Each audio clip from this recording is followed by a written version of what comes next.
Well, welcome everyone to the first Teton Photography Club educational program of the year. Tonight we're going to explore how you can learn using your Lightroom catalog.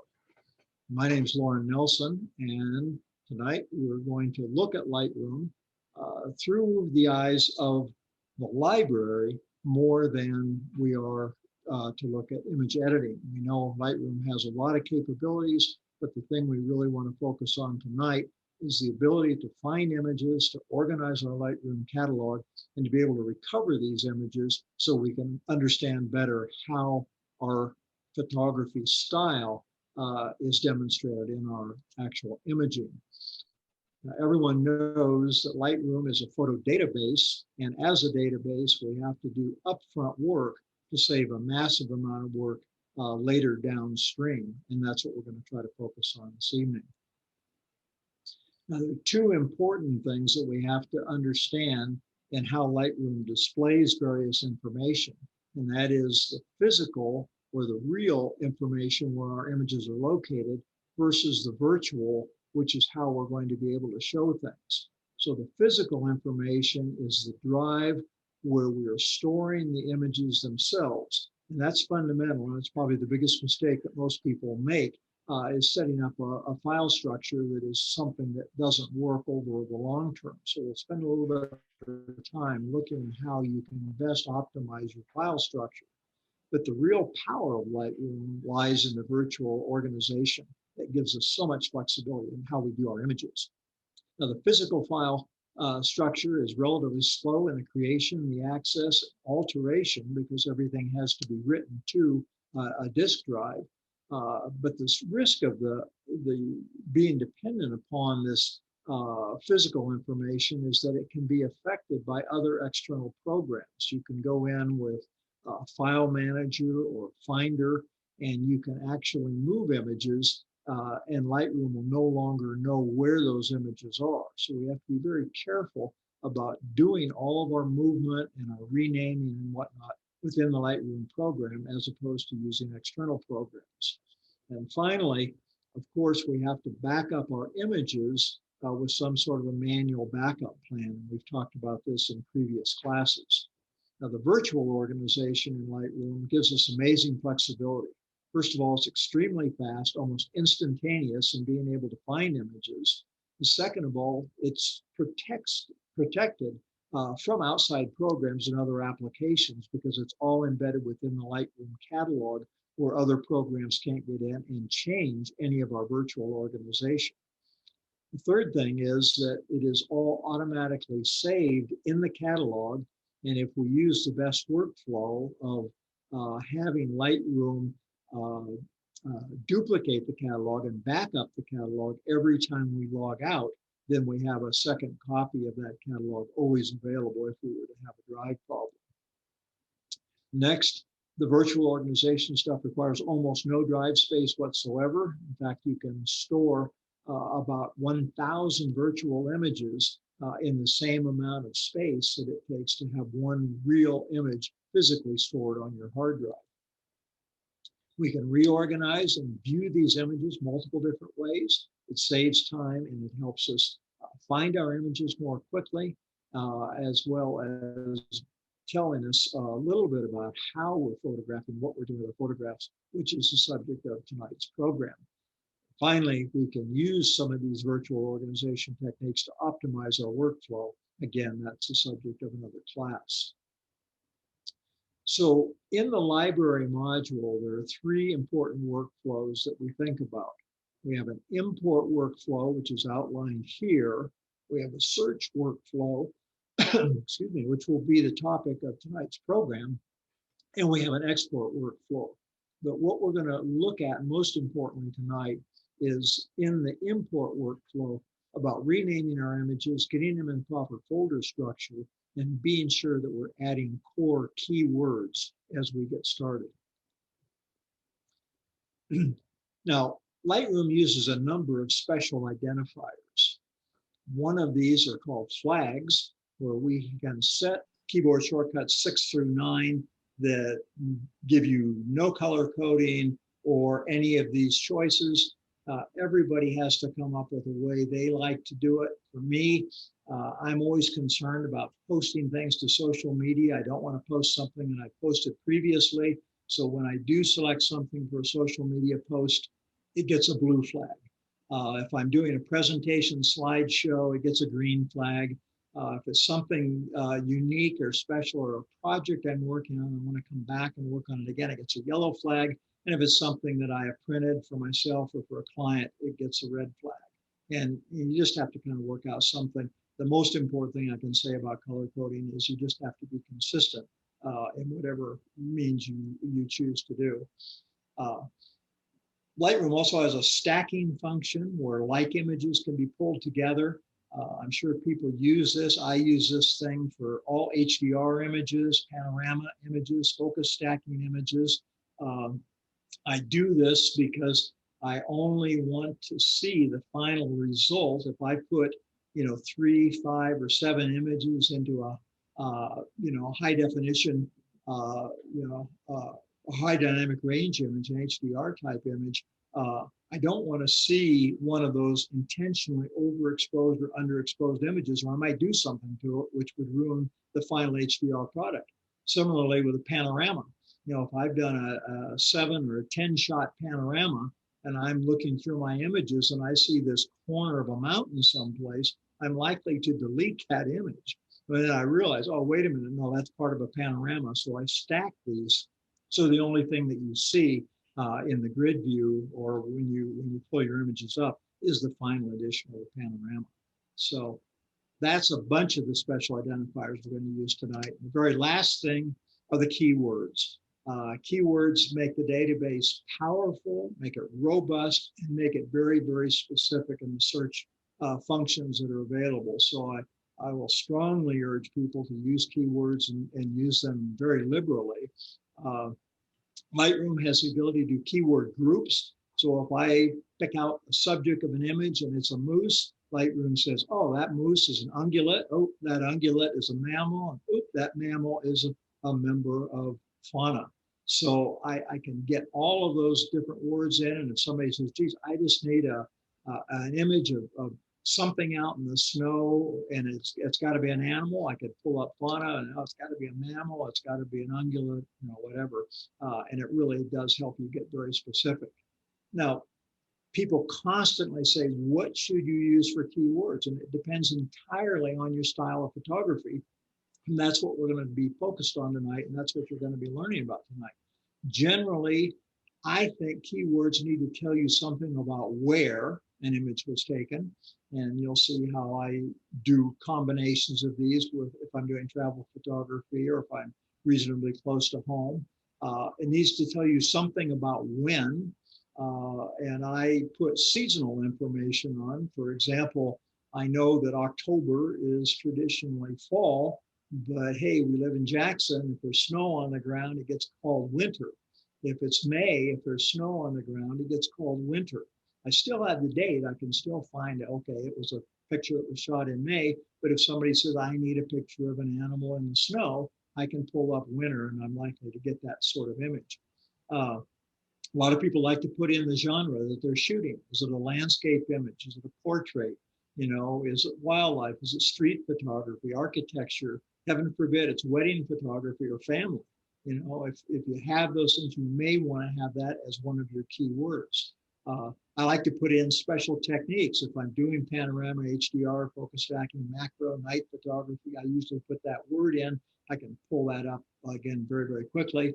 Of course, you want your general subject. If you've got a person in the image, you want their name. You may want to use taxonomy like I put up above. You may want to categorize this by some type of images, or mountain images, or so on and so forth. Certainly, if you're a professional, you're going to want things like the name of the shoot, the job. If you're using a studio, if you have a contract, if you're shooting for a particular client, those could be very specific. The only thing I say is the more of the keywords you use, the better it is. It helps the specificity of the search. Now, there's one no-no that I'll say about keywords, and that is don't use EXIF information, that exposure information from your camera, or metadata. It's already there. It's silly to waste time putting that kind of information in as keywords. So that's about all I have to say to preface this. Let me hide this and right now open up. Are there any questions about terminology or any of the thoughts about how you're using the library functions of Lightroom? Or can we dive right into it? Because that's going to be the fun stuff. A question. Yeah, Lauren. Eric? If your camera records the GPS information, do you still want to have state, city, location in your library? Probably don't need it. One of the things you'll see is if you do have GPS information, Lightroom is really clever and it will tell you the city name that you are closest to when you took that picture. I just found that out just a month ago. I had no idea that it does that. So the information is there.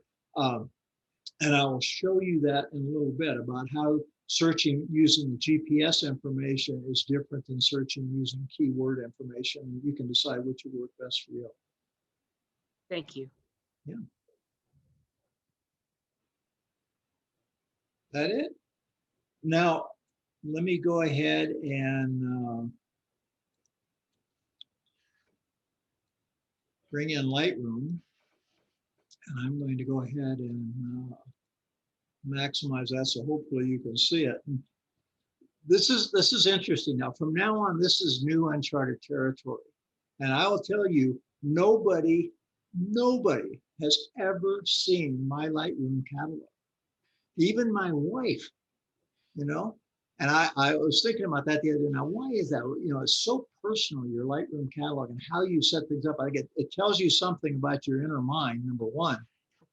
The more I thought about it, it's kind of like having your neighbor coming over and having you show them your underwear drawer, you know, and you pull out the pair of boxers that got the smiley face on it, you know, and you pull out your favorite undies, you know, that you've been wearing for 30 years. They're threadbare and the elastic is getting a little loose. And then you know, dig a little deeper and lo and behold, you got that bikini, you know, with the Valentine hearts on it. And don't tell me you guys don't have them because I know you do, you know.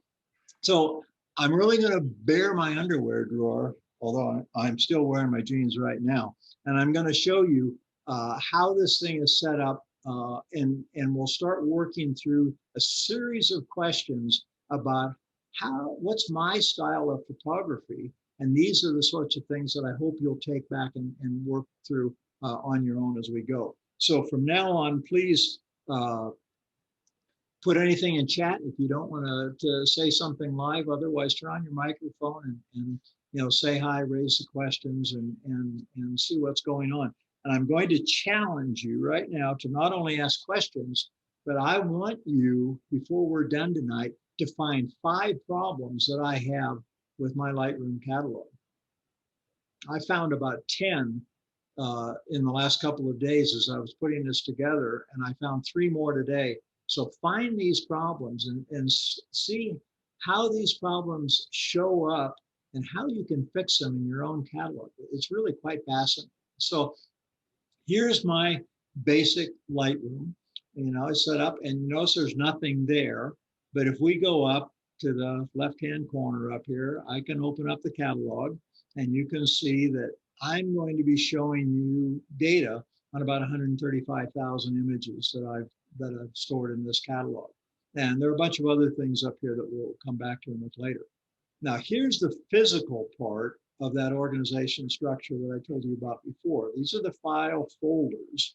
And if you'll notice, I have 3 drives currently connected to my PC. I have my SSD drive where all the programs are running. That's where Lightroom is physically located. It's running from this SSD drive. I've got an internal hard drive that I have documents and some photos on, but the majority of my photos you'll see are in this external hard drive. It's called Photo Master. And when we did our best practices classes a couple of years ago, you know, we kept coming back and saying, you really do want to try to keep your images on an external hard drive. You know, you're going to be growing your catalog. It's going to be getting bigger.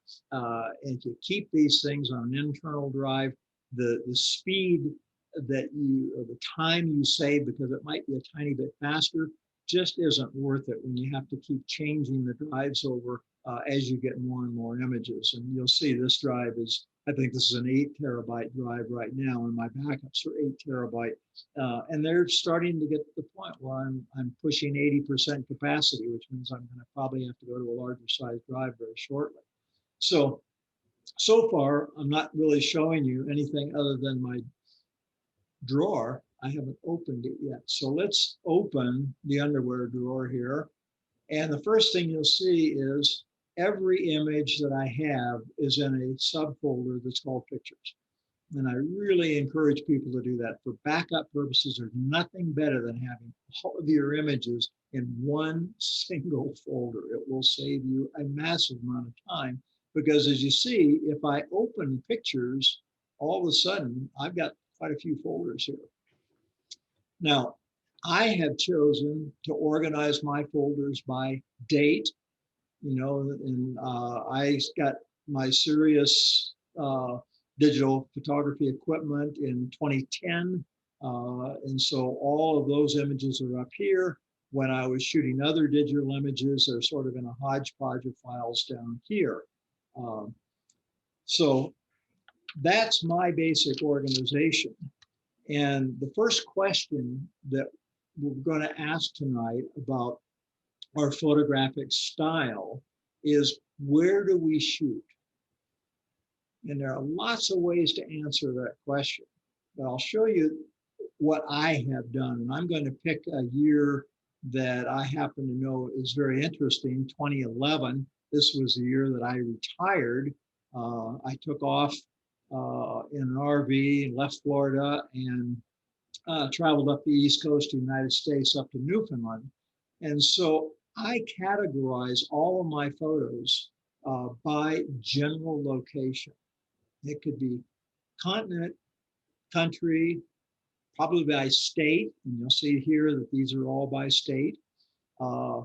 And I've done this in an interesting way that may seem a little bit weird, is that I have in this 2011 directory, I've categorized it by New Hampshire 2011.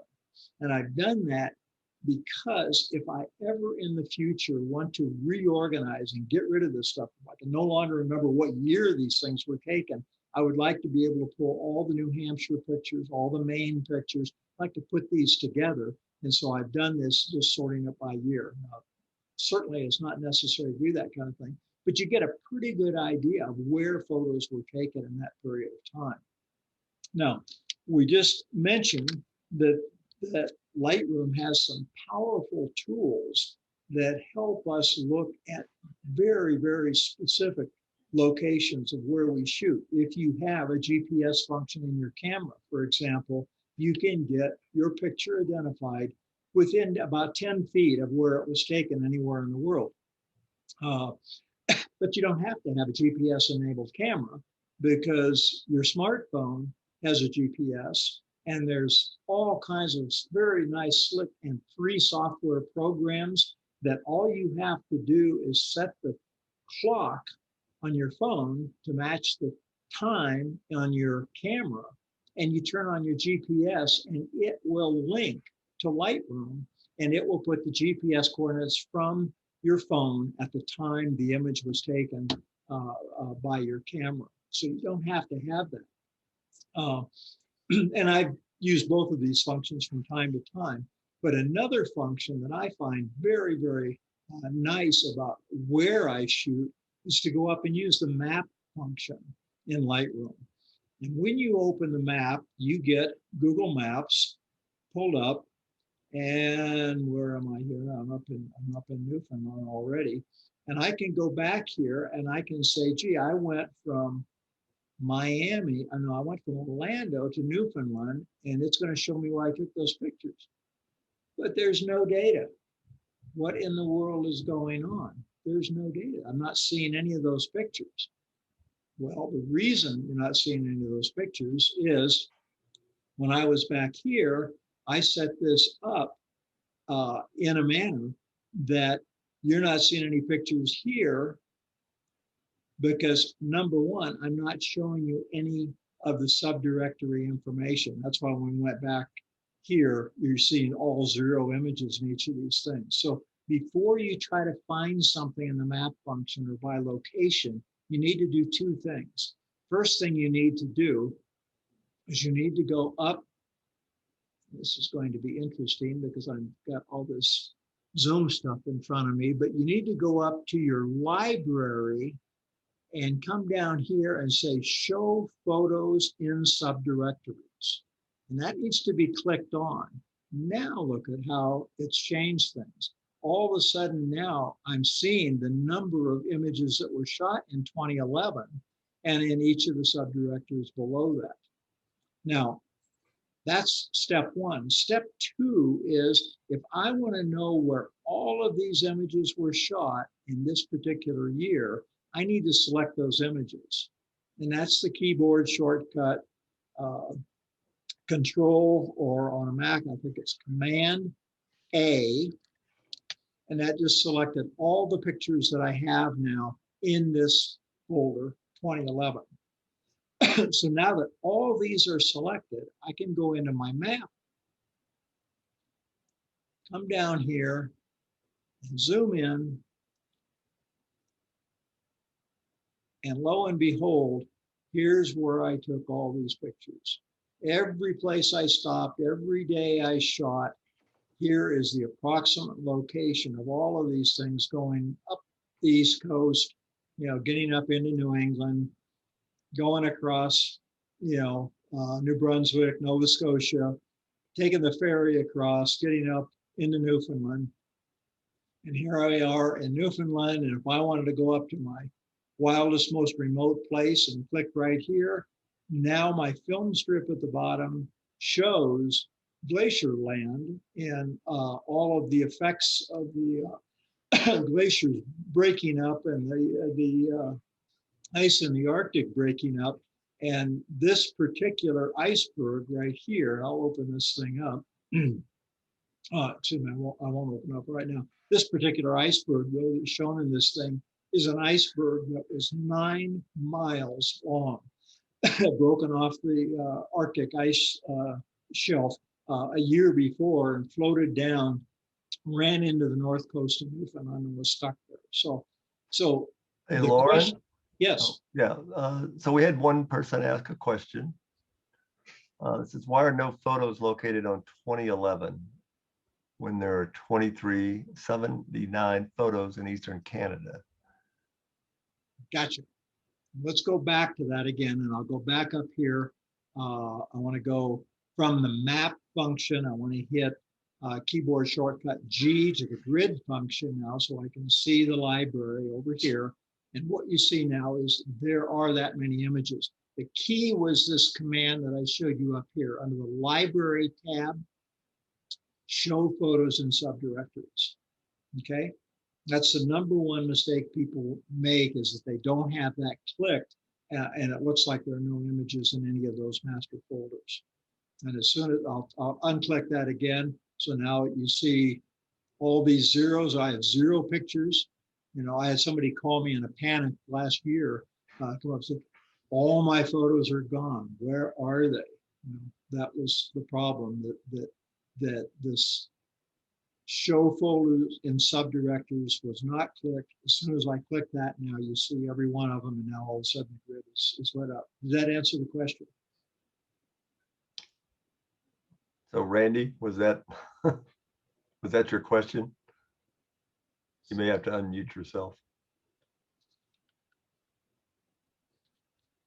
So that's 2 ways that you can look at that. Where do I shoot issue? We can talk about when do I shoot, but I think I'm gonna save that for a little bit later. And let's go to what do I shoot?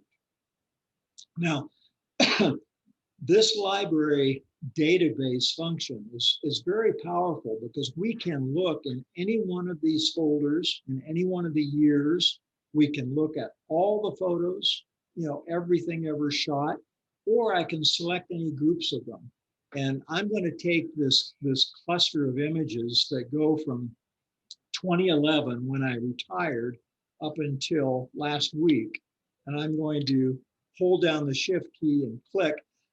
So now I have selected all of these folders, and everything that we look at now will show information from those folders. So the question was, what do I shoot? Well, let's look at this one picture that happened to be selected here.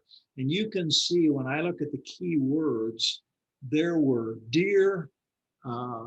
These are exotic deer. I'll tell you why, because these are deer from Africa, not from North America. It was shot in Florida, and it was shot on a thing called the West Orange Bike Trail. And it happens to say in here that it was shot in 2011. So this gives you an idea that if I'm going to search for deer in any of my keywords, I'm going to be able to find this particular image, along with probably several thousand other images. So how can I look and what subjects have I taken as a photographer, knowing that I'm going to be meticulous, I'm going to put my general subject name as a keyword? Well, the way to do that is to come over here to this right-hand panel, and here you see a function called keyword list. This is a list of every keyword of every image in this cluster of images that I've selected. So I'm going to go ahead and flip this little spinner and turn that on. Now, boy, are you seeing my dirty underwear, not my dirty underwear, my clean underwear in my underwear drawer, but you're seeing how absolutely crazy this thing is. Look at all of these keywords. And in fact, I might be, no, I can't from here. I will show you in a way that I can tell you exactly what these keywords are.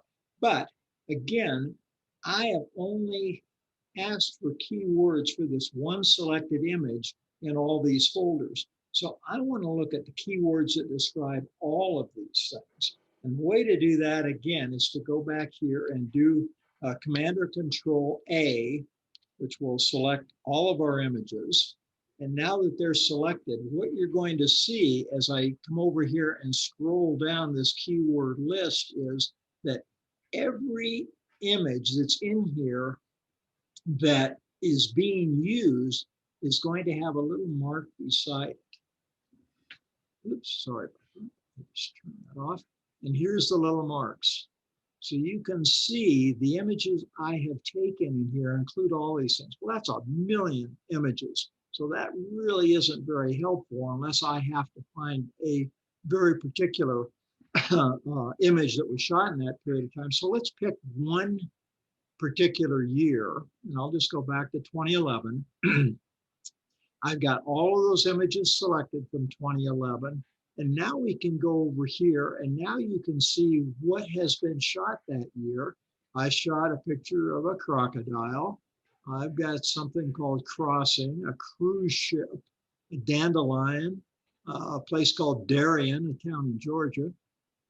I've got some depth of field images in here. I shot a dock, a door, I shot some sand dunes.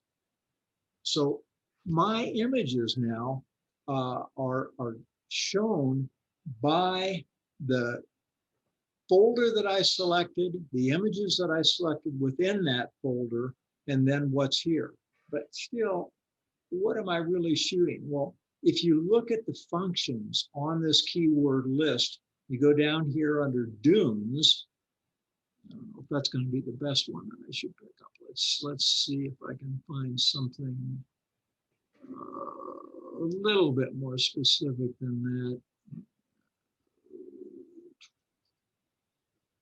It would be a good thing here. Well, let's say full moon, okay? Everybody knows what that's going to look like. Not going to be any great pictures, but I have 61 shots of something called full moon. And if you see, if I hover over that, the little arrow comes on, you click the arrow, and bam, every picture that I've taken that has a full moon during that year is pulled up immediately. So that answers the second question. Now we know where, we know what images are taken. I had a question down myself and saying, something that comes up to me very fairly frequently is, what have I shot? I'm going to turn this off for a second. What have I shot and posted on social media? So let's go back and we're going to select all these years again over here. With Shift, click. Okay, here's our images. I'm going to go Control or Command A again to pull up all of them. And I'm going to go up now and I am going to use the database functions that are in the grid mode up here that are called attributes. And if I open attributes, you see that I can pull up those pick flags, whether there's a rejection or whether there is a pick selected. I can look to see, has an image been edited or not edited. I can look at the star rating of images. I can look at the color of the images if I've color coded them. I can look and see, are these images the primary image, are they virtual copies, or are they videos? Okay, so I can select any of those things. And I told you already that I'm looking to say, what have I posted on social media? And I said that I flag all of my social media posts with blue. So by clicking that blue flag, all of a sudden, boom, and you can see down here of the 117,000 pictures, I posted 1,700 of these one way or another on social media. And every one of those things are pulled up. So I instantly know if somebody comes back and says, geez, once upon a time you posted a picture of flamingos on social media, bam, I've got that thing nailed in 1 second. And say, yeah, it's this image right here. You want to buy one? So that's how fast that can be. So now we've done the where, we've done the what, we said, how about social media? And how about if we want to know about quality of our image? So I'm going to go back up here to this database function. I'm going to hit none. So that's going to delete anything that I've set right now in the flags. And I'm going to go up here now. And in all these years and all those pictures, I can go up under attribute and I can say, how many of my pictures were 5 stars? Nothing. National Geographic was bad to me. How many were 4 stars? That very unique, unusual picture that, you can't find anyplace else. None. How many were 3 stars in that period of time? I don't know why these got 3 stars, but these were, what were these? I'm not even sure. I think these were images that were, yeah, these were images that were purchased by a client. But 2 stars, boom, now we can go down and lo and behold, in this period of time, there are 164 pictures that were selected as, having that 2-star characteristic or something special that I saw in that picture that I liked, and they're all pulled up instantly. If we go back down to 1 star, now there's going to be a larger number, and now you can see it is again about that 10% that I told you about, 1,500 of the 100-some-thousand pictures that happen to be in here. So I can look at them by quality. I can look at it by, how about pick flags? If I turn off that 1 star, I have to set that for none. Again, turn that back off. And I go back up here and said, do I have any pick flags activated in these images? For example, there it is. Okay.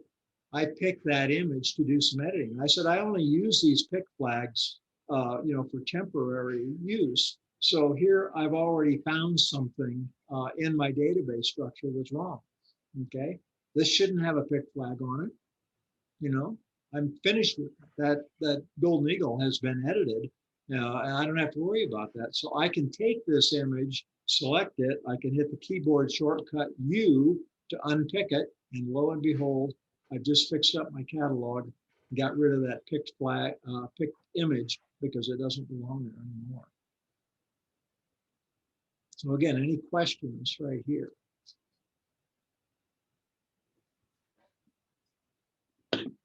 So that's quality of the images. Now let's take it into the step that I think everybody is really wanting to hear about tonight. And that is, how do I take pictures? What am I doing? How am I doing it? What gear am I using? And that comes under the metadata tab. So I'm going to start out again. I'm going to select none here to clear all those registers out. And now I'm going to come up and I'm going to say metadata. Oops, and I didn't want all this stuff to come up. I was going to hide all this from you, but this did this automatically. So let me get rid of this stuff here just a little bit, and I'll show you how we can develop this. I'm just removing these columns right now, and I am going to change this column to my camera. I'm going to have this column lens. And lo and behold, over this period of time, I have had shots that I have put in to Lightroom using all of these types of cameras here. And if I look at these carefully, you can see here's a full frame Canon. Here is a crop sensor Canon. Here is a very old Sony mirrorless camera. Here is my Sony A7 R2 high resolution. That's the 42 megapixel mirrorless camera. Here's my Sony A7R Mark IV. This is a camera that I tried out. I didn't like it, got rid of it. And here's my latest offering, the Sony A9 Mark II, which is my wildlife photography camera. And you can see exactly how many pictures that I've taken with each of those cameras. You know, so you think about that. The next question most people would say is, well, what lenses are you using? Well, I pulled up on the second column. This is every lens that I have. I'm going to get rid of this one camera here. And the way I'm going to do this right now, I'm going to select all of these, and then I'm going to go back. This is I know is a phone. This is a phone, and this is that older digital camera now. So now in fact, I'm going to get rid of this one because I didn't buy it. So these are the four cameras that I've primarily used for the last several years. Now with those cameras, now I can go over here and look at lenses, and I can say, how many shots did I take in this time period over here with these cameras here? And here are all the lenses that I've used. Now, how is this useful? Let's pick one camera. Let's say we're going to look at a full frame DSLR, sort of a classic camera like most of you will be using at one time or another. But these are the lenses that I have used on that particular camera. And you can see right away, I love the 24 to 70, 2.8, 19,000 shots of the 36,000 in here were shot with that particular lens. And I obviously love the big baby here, the 600 f4. And it even tells me that I shot more with the 1.4 extender than I did just with the 600 f4 by itself. So lots of pieces of information. How often did I use my 100 to 400s kind of go-to wildlife camera with the 1.4 extender? Took 5 shots. How about with this camera? If I go back and look at my crop sensor camera, ooh, look at that. 100 to 400, 35,000 shots. Okay? So you can tell what camera am I using, what lens am I using on that camera, how many pictures am I taking with each of those. Are there any lenses that I really don't use and don't need? Or what if we take it a step further and we add another column of metadata over here, and I go back to this area here and I say add a column, and this time the column that I want to add is what focal length am I shooting at with all those zoom lenses? And I think this is really fascinating. Now, let's just look at the two Canon cameras right here. Now, the two standard DSLR cameras, these are the lenses that I've used on those. And let's pick one of the zooms. Let's say the 24-70. It's probably a lens that most of you have something that's shooting in that range. It's one of the most popular lenses ever made. And how do I use that 24-70 lens? Well, I took 28,000 shots. Over 9,000 were shot at 24 millimeters. And start looking through this thing, and it's a few hundred, but nothing even hits 1,000 until you get 70 millimeters, and there's another 7,000 right there.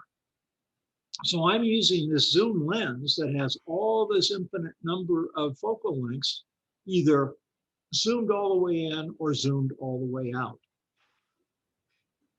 Okay. Could I get by with 2 prime lenses? Maybe. I don't know. Let's look at another lens that that is popular and a fun sort of lens here. Excuse me. Let's look at the 100 to 400. Because this, for all you people that get the gear acquisition syndrome from time to time, this is what you really need to do. Because when I look at how I have used that 100 to 400 millimeter lens with the 36,000 shots, almost 5,000 were at 100 millimeters.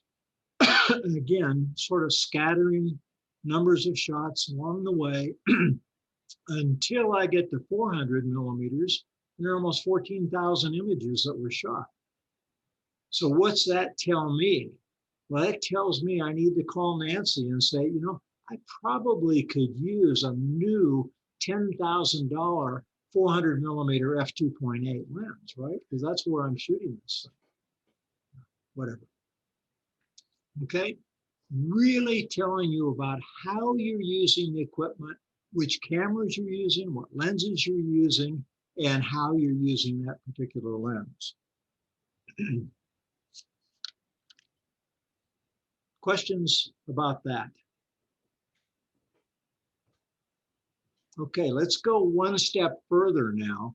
And instead of saying, what equipment am I using? Let's look and think about, how am I using that equipment? So let's add a couple more columns of data over here. I'm going to come up here. Whoops. Don't ever do that. Don't lock that thing. If you lock that thing, it will do bad things. I'm going to come in here and I'm going to try to hit that magic spot. Someplace up here without locking that. Tell you what, let me start over again. I'm going to reject that data. Then I'm going to come back and look at metadata. But I want to open up another column. That's what I was trying to do down here. So I'm going to add a column. This time we're going to talk about, how do I take pictures? And so what I'm going to look at is some of the things that affect my exposure. Okay, so I'm going to look first at, what apertures do I shoot at? And then I'm going to come up here and I'm going to add another column, and I'm going to say, what shutter speeds am I using? I can pull up shutter speeds. And then finally, the third element of our exposure triangle, I'm going to come down here and add and say, what ISO settings am I using?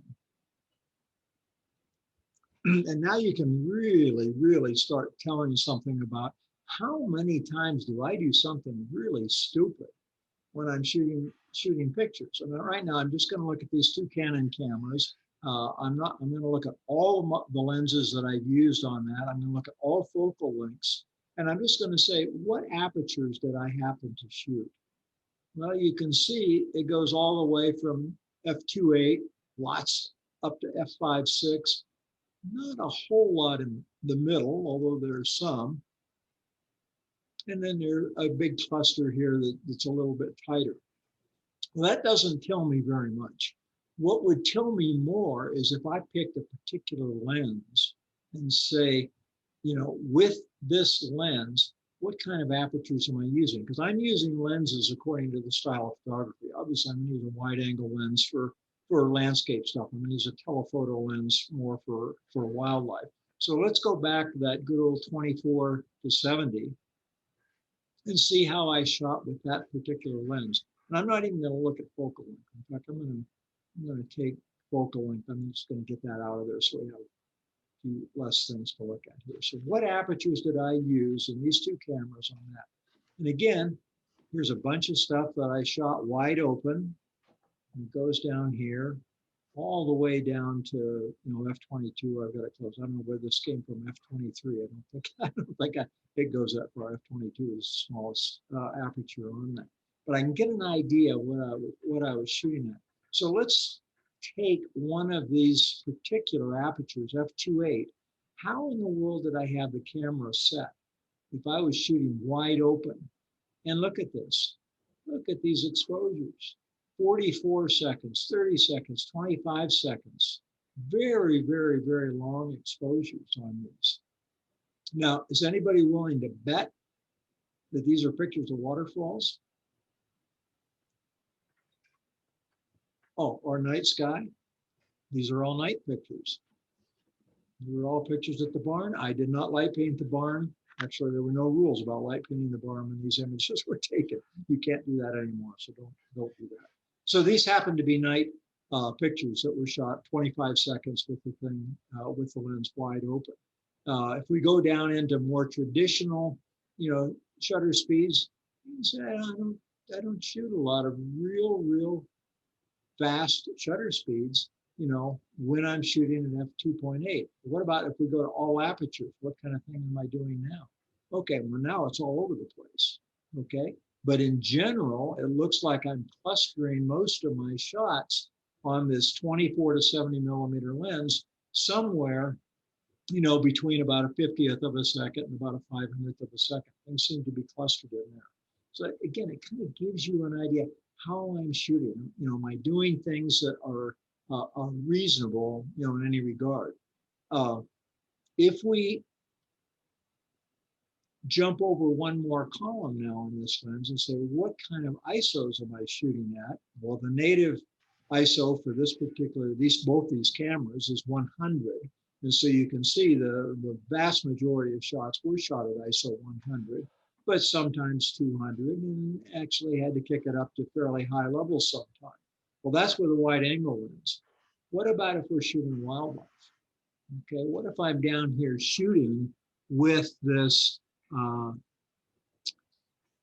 100 to 400 millimeter lens with the 1.4 extender on it?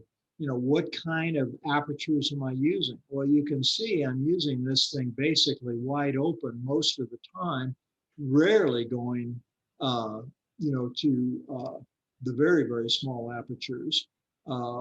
There are some weird shots in here. I mean, I can't imagine a telephoto lens shooting something at a 13th of a second, so I have to look at that just to see what in the world was that.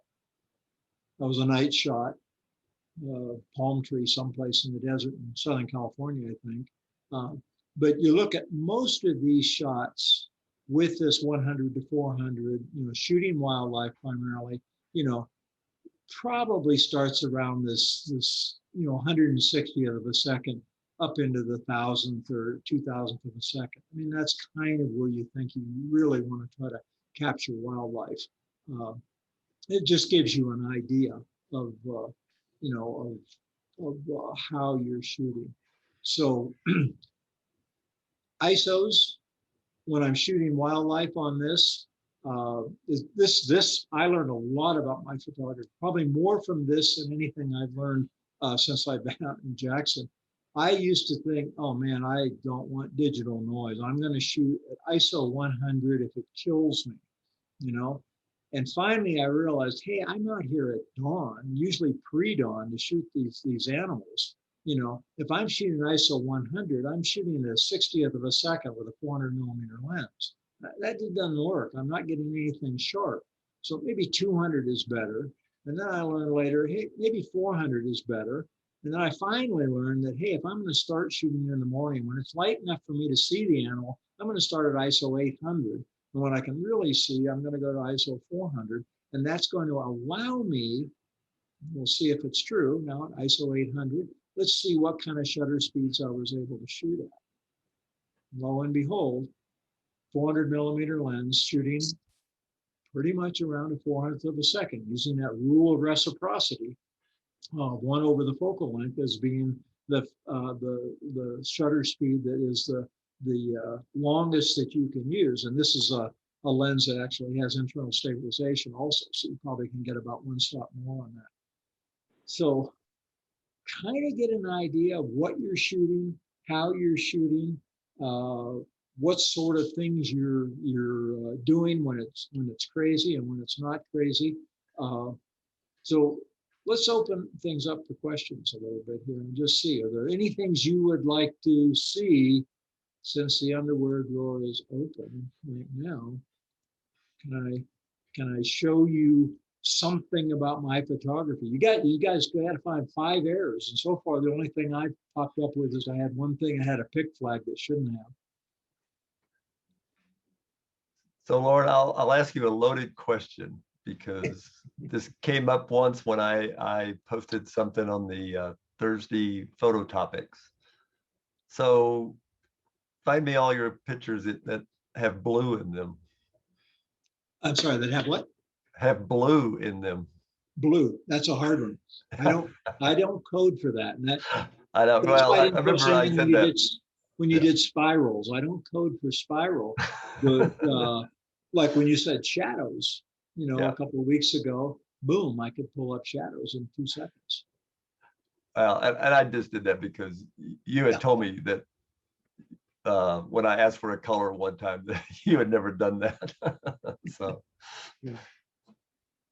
again, it's showing you the power that if you use a lot of keywords, you really can do it. And if you're thinking, if you're a fine art photographer and you're going to put yourself through those kind of exercises, maybe that's worth doing and saying, hey, I'm going to color code these things. I'm going to do shape.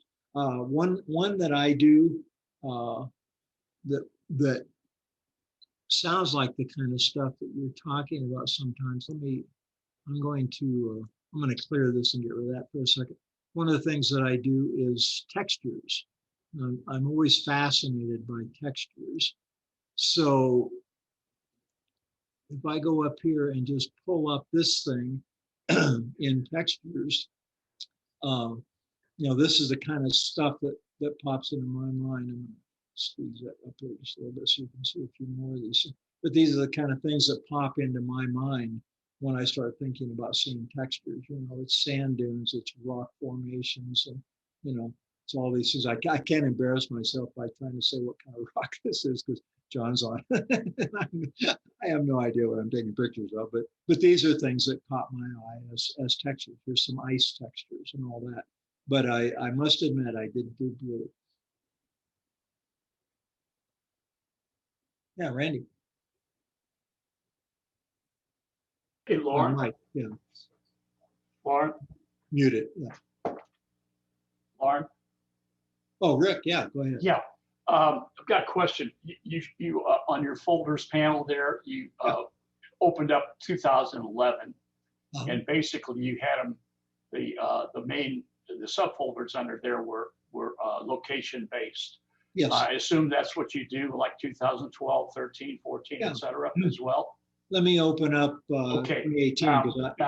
I'd assume that's what you're doing. Yeah. So the question becomes, how do you, I assume you, in each of these years, you shoot in the same locations from time to time.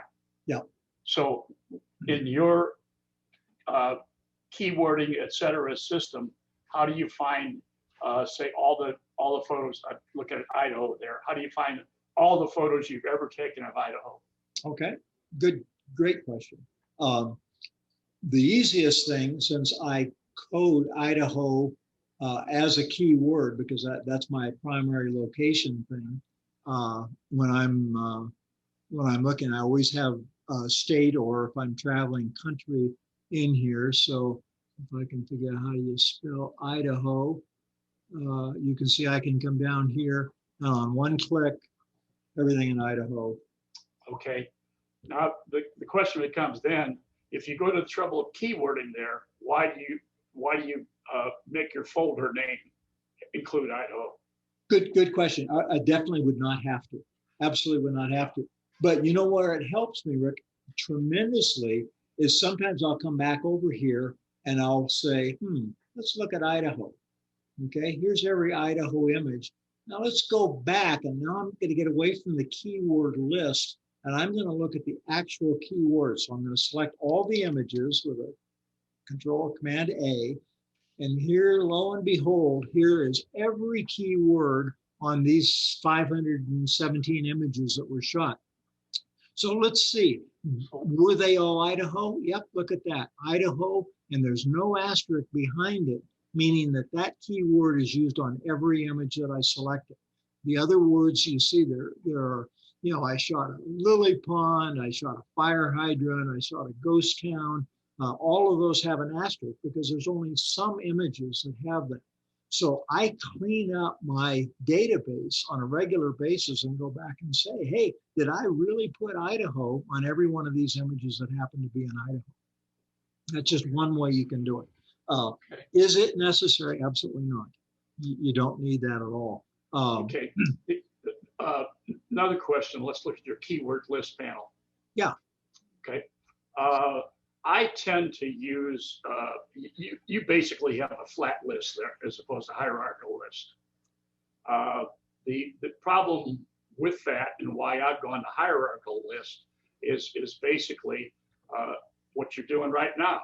Yep. You got to scroll. Yep. So much. So what you're doing typically is what I have, my main categories in my keyword list, and the keywording panel, I hate it. It's not even in my system.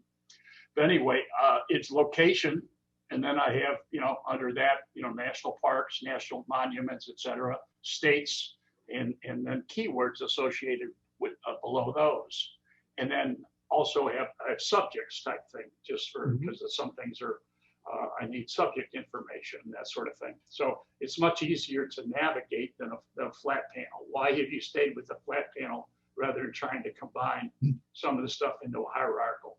Well, that's what you can see here, like bird, for example. That's what I've done because it was just getting ridiculous. I had so many, look at how many kinds of birds. And so I started doing, I've done the same thing, with ungulates and some of the mammals and all that kind of stuff. And you're absolutely right. It really helps because the nice thing to share with people, if you haven't used the keywording function much and that sort of thing, is you can reorganize not very easily here without having to start from scratch again.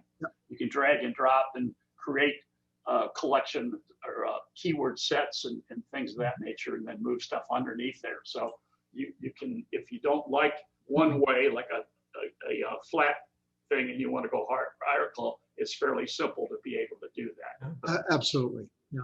No, And, absolutely. And you can see some of the things it does here. You can see I have keyword sets too.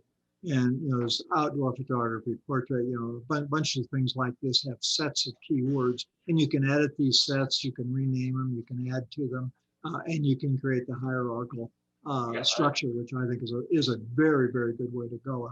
I wished I would have done that at the beginning. Because there's so few spaces there, underneath that where it says keyword set, that you only got 9.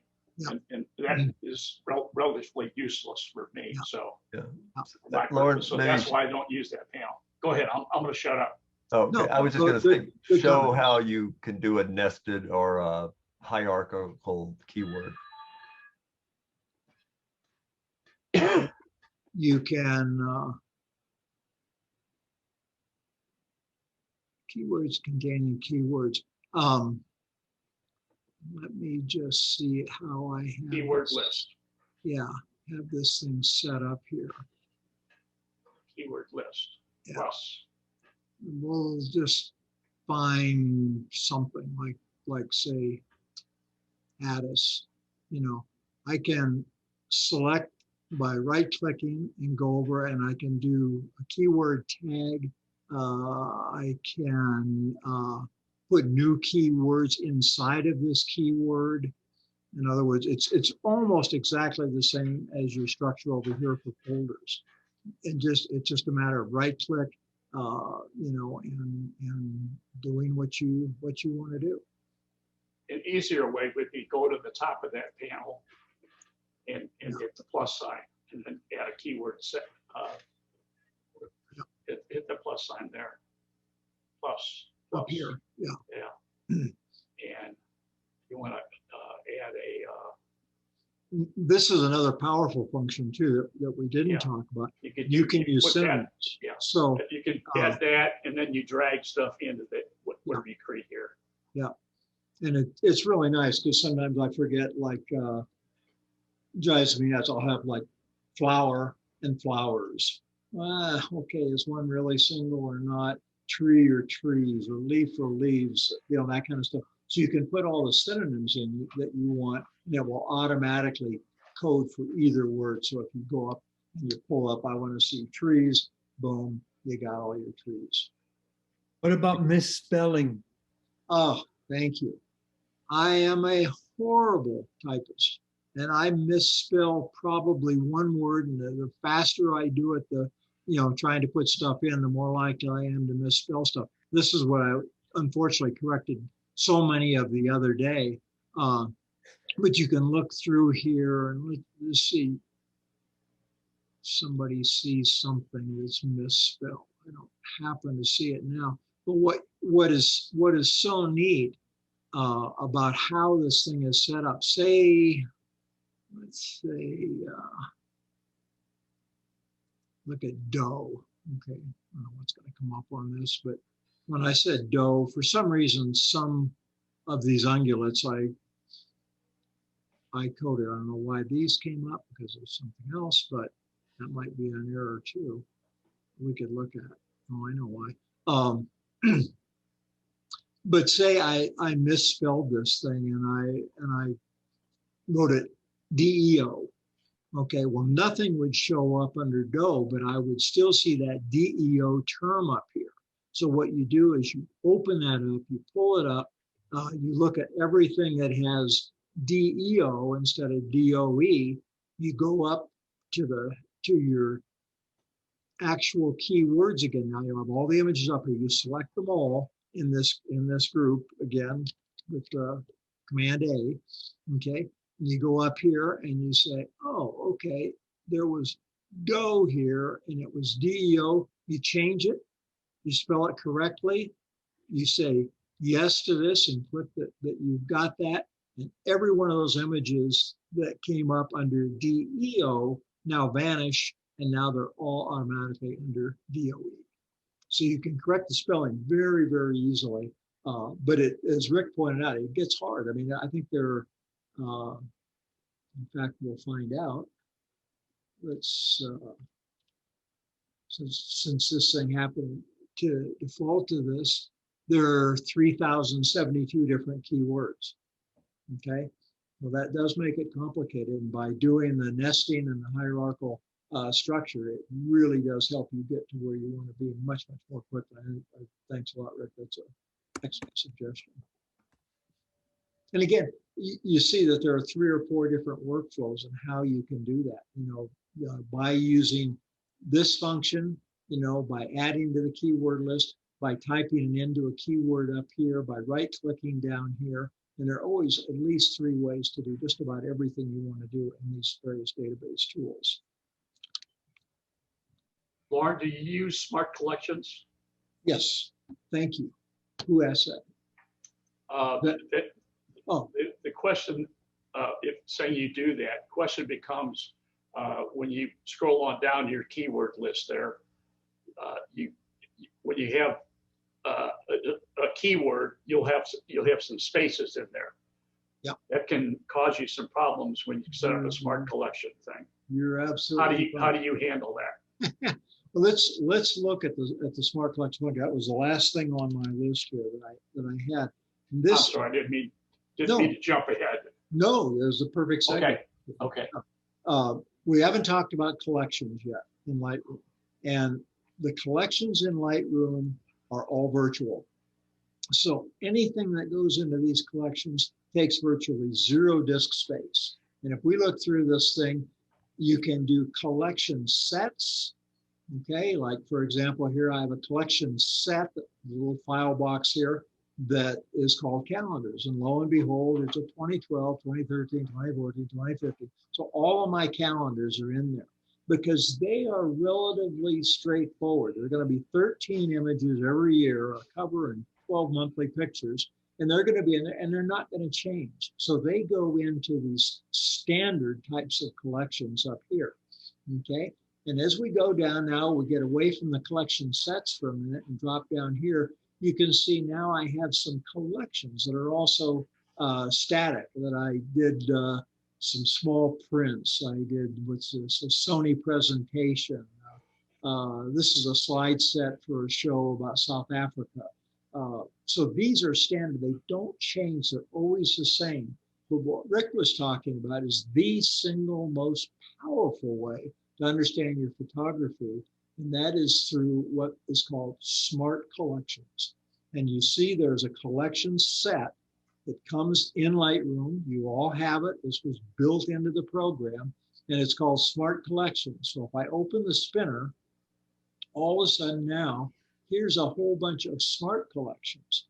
And Lightroom comes pre-installed that it will pick out images that have 1 star, 2 stars, 3, 4, 5. It'll go back, it'll cover, I'm just going to laugh about what David had asked about, because I think it says color this, color that. So I don't see that right now. I don't see that right now.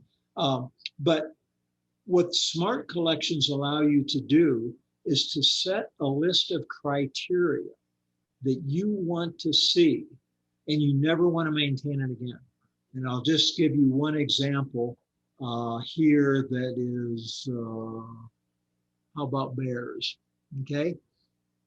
If I take a picture of a bear, and that's where the smart collection comes in, and I have given it 1 star or greater, meaning that I think it's a decent shot for whatever reason, every single time I put a new picture in, it automatically goes in the collection.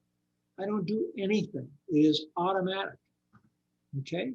So how do we set these criteria up? So we're going to go up here and we're going to you're going to tell me what you want to see of my images. So we're going to go up here to the collection spinner on top. We're going to say plus means add a new collection. And the first thing it says, you want to just create a collection, you want a smart collection, you want a collection set, what do you want? Well, we're going to do a smart collection.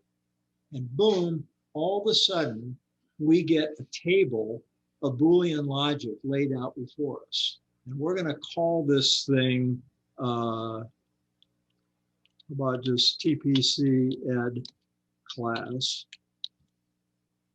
Now, what do you want to see in the collection of images? You tell me, and I'll see if Lightroom knows how to do it. Anybody? Come on, don't make it easy. At least to have 1 star. Okay, so it's got to have 1 star. So that actually turns out to be the default first Boolean principle that comes up. And you can say, is greater than or equal to 1 star, is 1 star, is not 1 star, is less than 1 star, greater than or equal to, less than or equal to, or it's in a range between 1 star and 4 stars. How about sunrises? Okay, good one. So how are we going to do that? Now it's got to be a 1 star. So let's say we want to add to that, and this time we don't want to add another rating, but we would like to add what? We would like to go down here. We Other would like Other to metadata. find, pardon? Other metadata. Yeah, we'd like to go down here and look through all of these different kinds of things that can be set up. But when we get down finally to other metadata, one of the things we can do is say a keyword. So we have a keyword, and it can contain the word, contain everything we put in, contain any of the things we put in, or doesn't contain what we put in, starts with, ends with, you know, and it's got some other functions on here. So you said sunset, sunrise. Either one. This Either is one based on should- where you live, but I said sunrise is based on where you live. Okay. Okay. So now, anything else you want to know? But, how We about, can- okay. Taking How with a about, wide how angle about lens. fall or summer or even fall? Okay, very good. So we can come down here and we can go back then and we can look at a keyword. And we're going to say the keyword that we want is fall. Okay. Want to make it any harder on you? Make it a wide angle lens. Okay. No problem.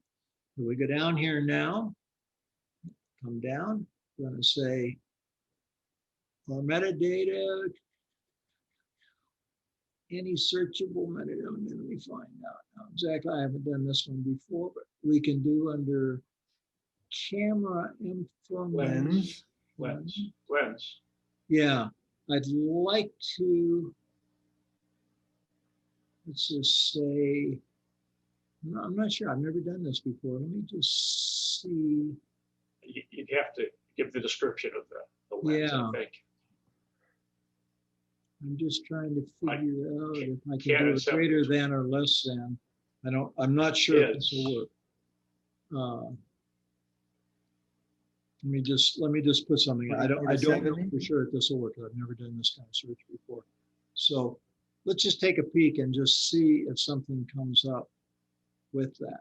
Okay, we got nothing that meets that criteria.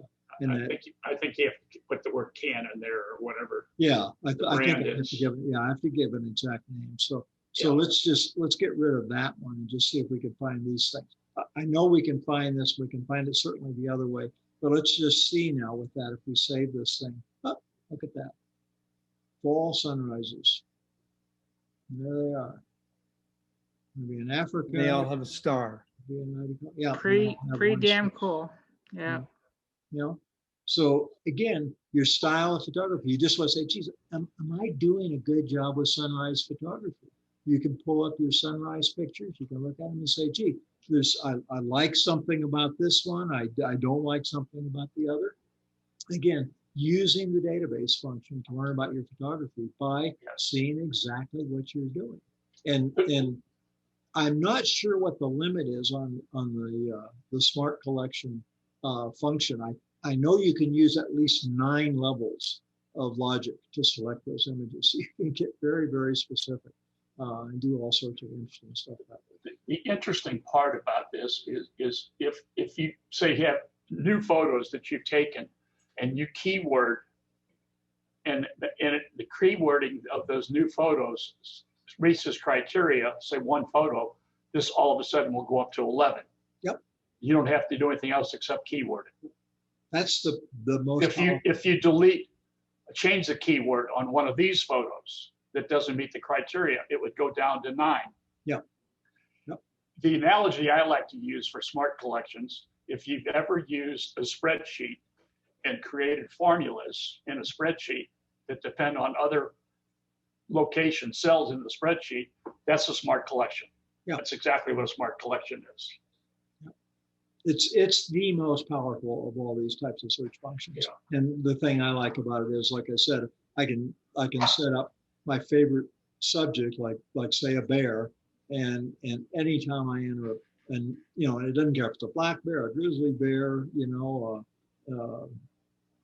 cinnamon bear. I mean, I could put in any kind of thing. If the word bear is in there and it has 1 star, it's going to pull up in that thing. And when somebody calls me and says, geez, I need a bear picture, boom. If I need a bear picture in snow, boom, I can get it. Now, Randy.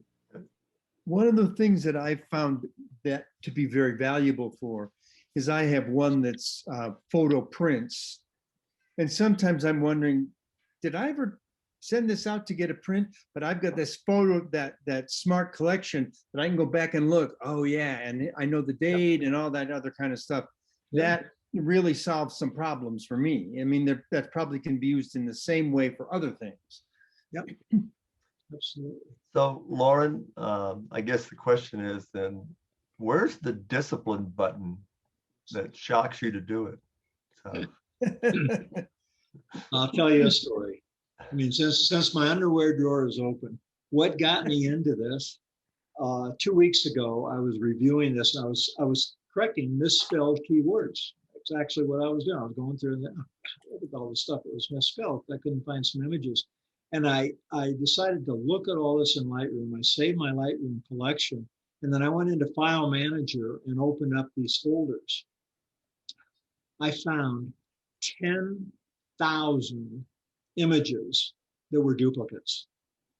10,000, over a half a terabyte of duplicate images that were not in Lightroom, but they were things that I did because I lacked discipline, and it had to do with how I imported. And everyone here has heard me say you have one catalog and only one catalog, except me. I have a travel catalog on my laptop that I export the entire catalog normally into my master catalog that's on the PC. I did it wrong.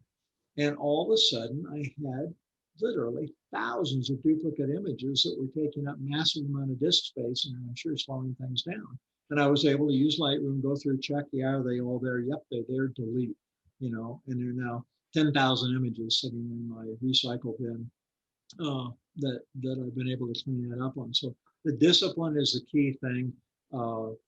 I mentioned at the very beginning, I said I'd come back to it. I do on my import workflow, I rename my images always. And I do two things on the renaming structure. The first thing I do is I name the general location. And most often around here, it's Grand Teton National Park or National Elk Refuge or something like that. But I keep the number assigned by the camera always, because if I have to go back and search and find a particular image that perhaps has been renamed or whatever, I can go back to that fairly small number of images that have a common number, and I can search and find those. So I leave that. So I do that on import. And the second thing I do on import, before I push the import button, I put in all the keywords that I can think of. And let's be real about this and go back up here, because I've only shot 10 pictures this year, and I was out snowshoeing the other day. And so I said, I was in the Grovont campground, I was snowshoeing, it was winter in Wyoming. I put those keywords in, they applied to all 10 images. So those were my core keywords. Now, what I'll go back and do is someplace along the line, and maybe I did. Yes, I did. I said, oh, Nancy. So Nancy was in some of these pictures. So I added that in there. So when she said, "Who you never take a picture of me," I can pull up the 3,000 pictures I have, mostly embarrassing of Nancy, as we were snowshoeing.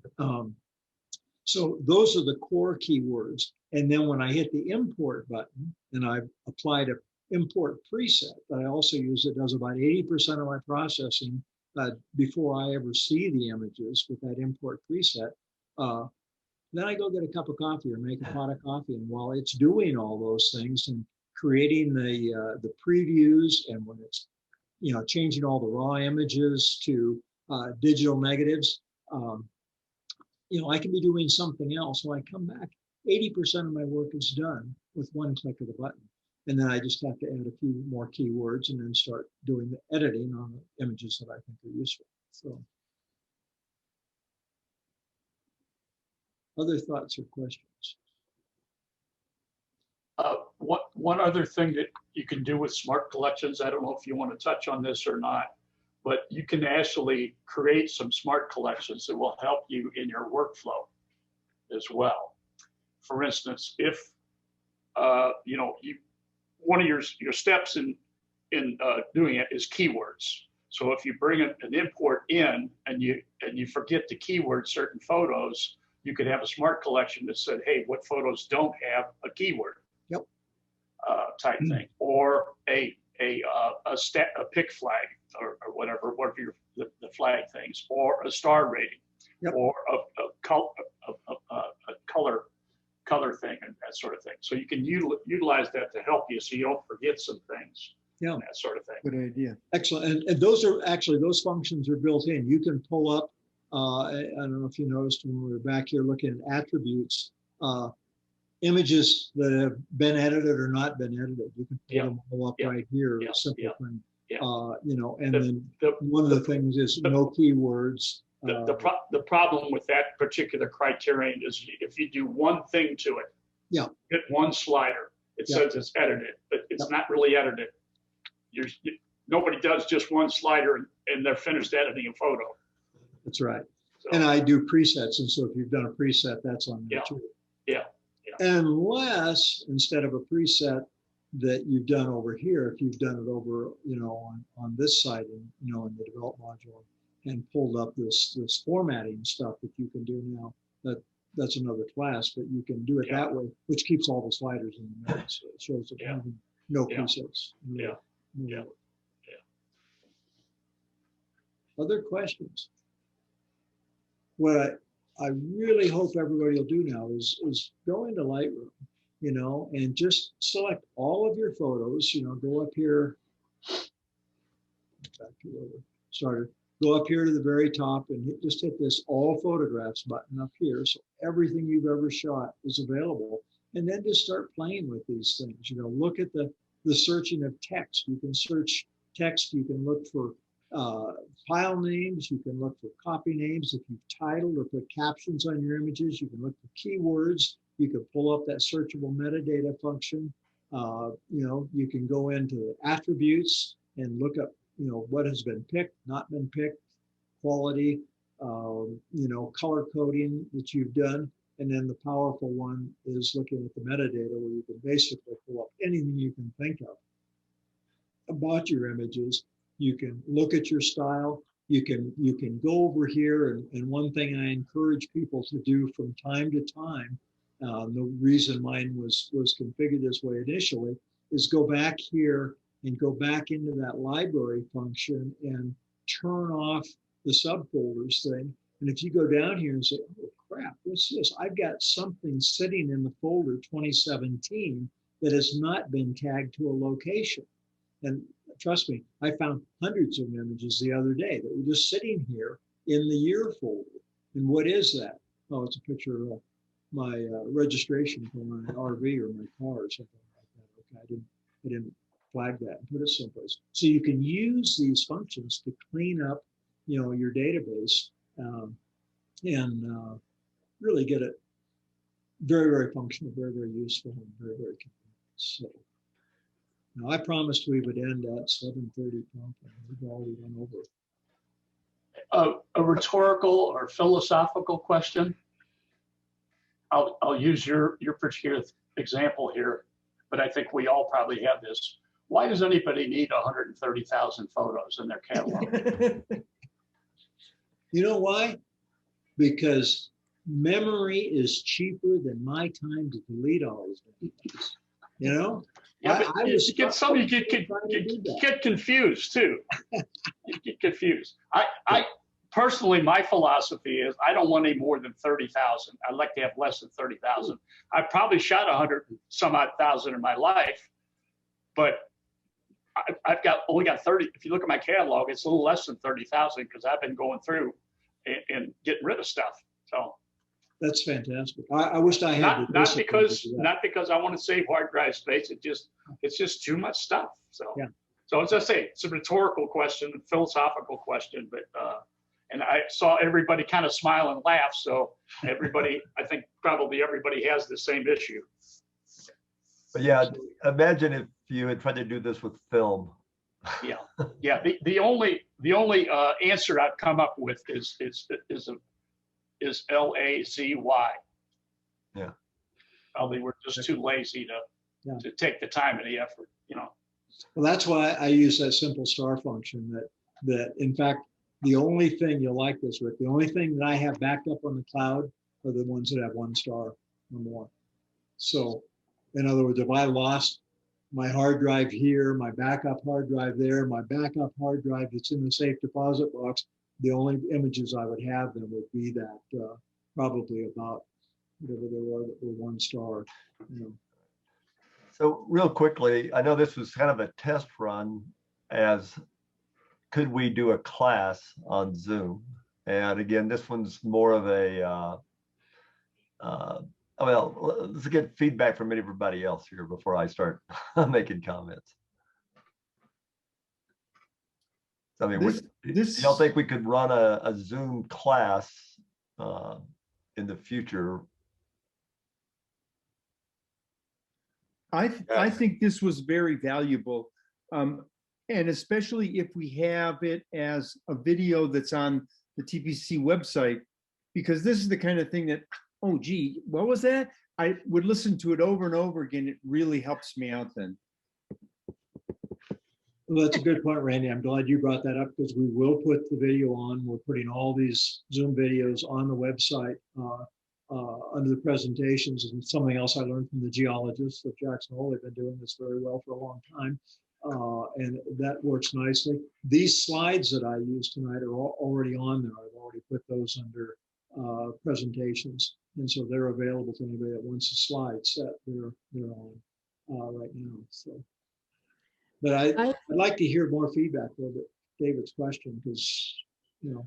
Yeah, and my basic question behind that is, while this one was mostly Instructional. it was structured, but if it had to be very interactive where people were asking a lot of questions, like, oh, show me, I don't see what's happening on my computer. We think we could make that work? Yes, you use the chat function. That would be good, David. You use the chat function. The chat helps, but if I wanted to go to my own library and kind of replicate what I was being shown, I don't have that facility. And sharing screens and stuff like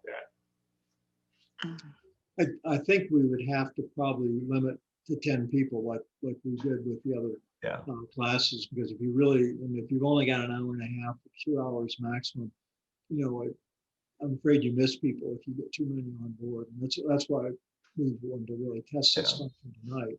I think if it's a highly interactive class, you'll have to have a very limited number of people on. So, but yeah, I think it went really well. I mean, very. Yeah. I agree. I attended the 2 weekend classes for Lightroom, and much of it was Lauren and Michael, you know, with their screen, you know, up on a big screen, you know, going through and showing us what they did. It worked, and this would work the same way. It's, you know, again, how much can you ask questions? But I think it definitely could be done. This was good. Thanks, Tom. I personally thought this was great. I can't imagine a better method for teaching us all this information than just watching it on Zoom. So, of course, I joined the photography club when I moved here, which was just before COVID. So I've never been to your live learning lessons, but I thought this was really effective. I can't even imagine live being more effective. Oh, live is awesome. Okay, I know. I will enjoy live when and meeting people once we're all doing that. But I thought this was really effective. But you know, maybe we could do this as a combination, that you do a Zoom meeting that has 10 people, and maybe you have a couple of them, and then at the end of the month or something, bring those people together, and then they'll have questions that may be needed to be done hands-on. Mm-hmm. It really would have been fun, though, to do the screen share function and have all of you be in your Lightroom catalog and share, you know, open your underwear drawer and you could show us your part bikini briefs in there. But technically, you got to be careful because it's almost overwhelming. Now, I've got 2 27-inch screens right here, so I can see a lot of real estate right now. But if you're trying to do it on a laptop, boy, it gets really hard. Zoom takes a lot of space. To support your point, though, to support your point, though, these are the ways we can then explore our own Lightroom catalogs, our Lightroom databases, libraries, and then maybe there'll be a more valuable online class, or at least in-person class in the future, because we're experimenting. And that's something that is sometimes really hard with Lightroom. It's like, oh, I don't want to delete something. But you've given us an opportunity to experiment and search and try out features that we haven't done. And that makes us a better student in the future. Does anybody have any suggestions for what class they would like to have? Because I'll tell you, it's a whole lot easier doing this way than it is setting up, reserving a room, you know, and doing all the physical stuff, having everybody travel and all that. So, you know, I think there would be a lot of instructors be interested if you have classes that you would like to suggest. Maybe you could send those to David and, you know, with your suggestions, and we'll see what we can put together. Because, you know, our original goal was we wanted 1 to 2 classes, you know, every month, at least most months. So we've got a lot of people that want to teach and share their stuff. So it'd be fun to do. Well, if we remember from 2 years ago, or was it last year, that having a class in the wintertime, you always have the possibility of getting snowed out.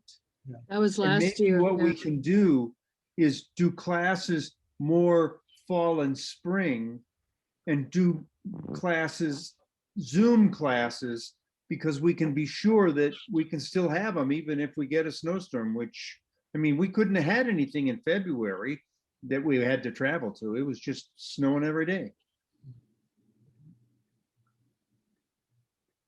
Well, thank you all for coming tonight and being there. I enjoyed it. It's a lot of fun. I really hope you'll go try this stuff, and certainly send an email to me if you have questions. If you get into it, we can always set up a one-on-one Zoom class. You know, David has invested club resources to have this available, so we can set something up on the fly where we can share screens back and forth, and we can actually watch exactly what you're doing if you have a question, and I'll be happy to do that anytime.